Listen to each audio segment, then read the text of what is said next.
Salam saudara-saudara, saya percaya rekan-rekan pesat dimanapun berada saat ini dalam keadaan sukacita, sehat karena kasih Tuhan nyata dalam kehidupan saudara.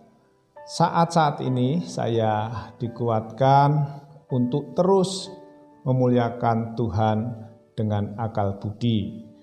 Kita akan buka Matius pasal yang ke-22 ayat yang ke-37. Jawab Yesus kepadanya, "Kasihilah Tuhan Allahmu dengan segenap hatimu, dengan segenap jiwamu, dan dengan segenap akal budimu." Mengapa akal budi? Akal budi bisa mengurai kekusutan. Kita akan lihat Daniel yang kelima, ayat ke-12a. Karena pada orang itu terdapat roh yang luar biasa dan pengetahuan dan akal budi, sehingga dapat menerangkan mimpi, menyingkapkan hal-hal yang tersembunyi, dan menguraikan kekusutan.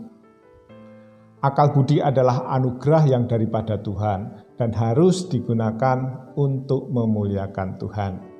Dengan akal budi, kita bisa membedakan antara yang benar dan yang salah. Bisa menganalisa pengalaman, bahkan kita tahu perbuatan-perbuatan apa yang seharusnya akan kita lakukan, sehingga dapat mengurai kekusutan yang mengandung banyak arti dalam perjalanan pelayanan kita. Kusut karena terjadi mulai kendor pelayanan kita, mulai bosan, mulai tidak bersemangat lagi karena masalah-masalah yang menimpa akhir-akhir ini. Mengapa dan bagaimana akal budi bisa terjadi dalam kehidupan kita? Akal budi akan terwujud apabila dilakukan dengan kehidupan kita dijalankan dengan kehidupan yang baik. Baik dalam bahasa Jawa apik.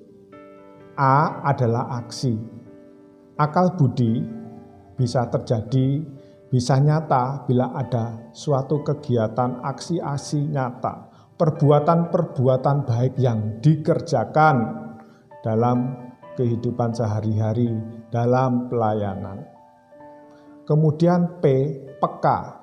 Peka melihat situasi yang ada di sekitar kita untuk segera melakukan perbuatan baik itu.